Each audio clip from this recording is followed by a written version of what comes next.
There's no feeling more intense than starting over. If you deleted your homework the day before it was due, as I have, or if you left your wallet at home and you have to go back after spending an hour in the commute. If you won some money at the casino and then put all your winnings on red but it came up black. If you got your best shirt dry cleaned before a wedding and then immediately dropped food on it. If you won an argument with a friend and then later discovered that they just returned to their original view. Starting over is harder than starting up. If you're not ready for that, like if you've already had a bad day, then what you're about to go through might be too much. Feel free to go away and come back. I'll be here. Alright, thanks for coming with me on this trip.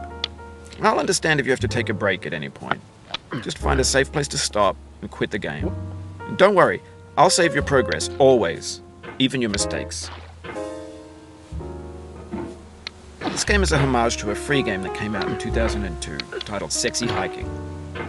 The author of that game was Jazzuo, a mysterious Czech designer who was known at the time as the father of B games.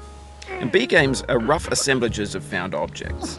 Designers slap them together very quickly and freely, and they're often too rough and unfriendly to gain much of a following. They're built more for the joy of building them than as polished products. In a certain way, Sexy Hiking is the perfect embodiment of a B game.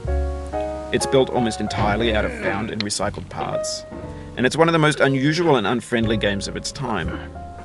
In it, your task is simply to drag yourself up a mountain with a hammer.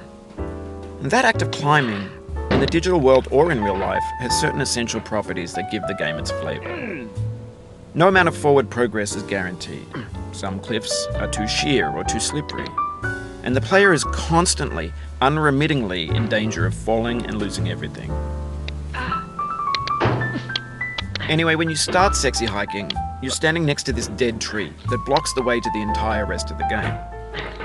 It might take you an hour to get over that tree, and a lot of people never got past it. You prod and you poke at it, exploring the limits of your reach and your strength, trying to find a way up and over. And there's a sense of truth in that lack of compromise. Most obstacles in video game worlds are fake. You can be completely confident in your ability to get through them once you have the correct method or the correct equipment or just by spending enough time. In that sense, every pixelated obstacle in Sexy Hiking is real. The obstacles in Sexy Hiking are unyielding, and that makes the game uniquely frustrating. But I'm not sure Jazzuo intended to make a frustrating game. The frustration is just essential to the act of climbing, and it's authentic to the process of building a game about climbing. A funny thing happened to me as I was building this mountain. I'd have an idea for a new obstacle, and I'd build it, test it, and it would usually turn out to be unreasonably hard. But I couldn't bring myself to make it easier. It already felt like my inability to get past the new obstacle was my fault as a player rather than as a builder.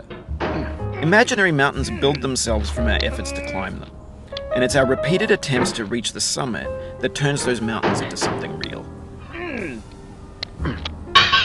When you're building a video game world, you're building with ideas, and that can be like working with quickset cement.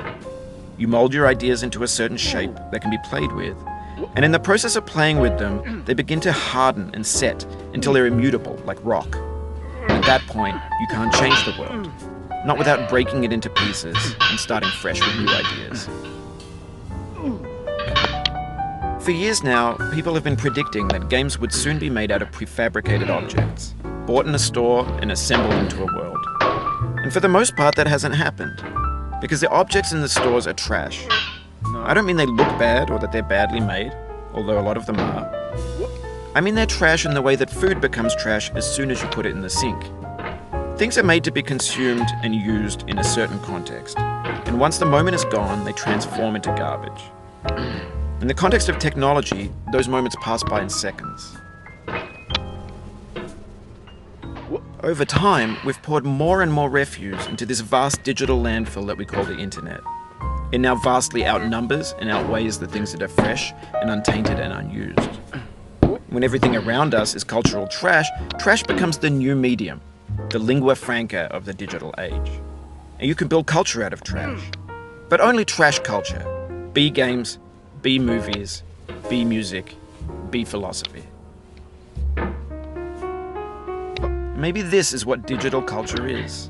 A monstrous mountain of trash, the ash heap of creativity's fountain. A landfill with everything we ever thought of in it. Grand, infinite, and unsorted.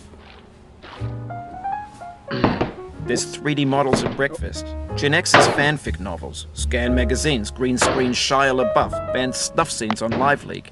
Facebook's got lifelike bots with unbranded adverts and candid shots of Kanye and Taylor Swift mashups, car crash epic failed GIFs, Russian dashcam vids, discussions of McRibs, discarded, forgotten, unrecycled, muddled, rotten, untitled. Everything's fresh for about 6 seconds, until some newer thing beckons, and we hit refresh. And there's years of persevering, disappearing into the pile, out of style, out of sight.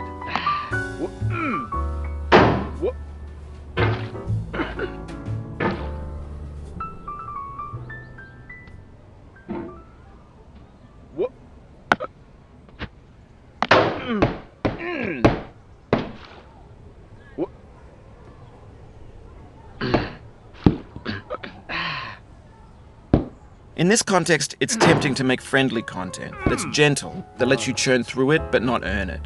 Why make something demanding if it just gets piled up in the landfill, filed in with the bland things?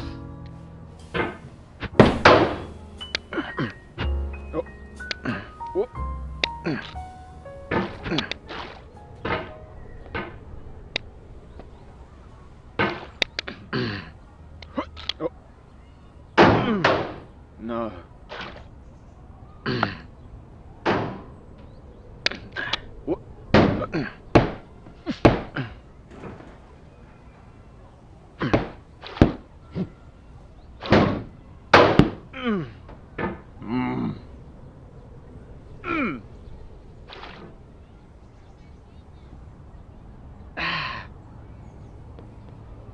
Oh, you just lost a lot of progress. That's a deep frustration, a real punch in the gut.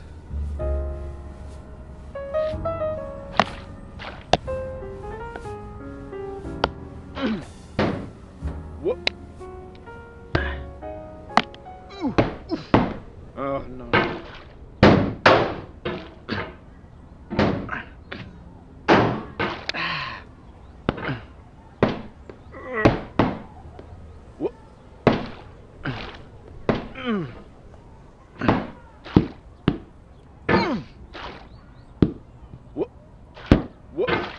Oof, sorry about that. Oh. Oh.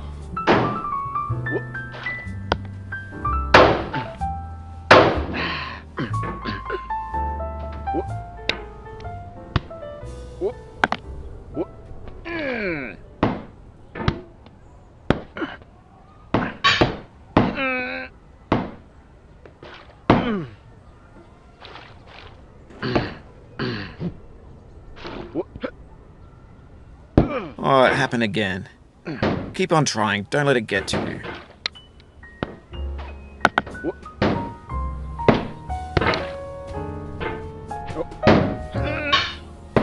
Oh.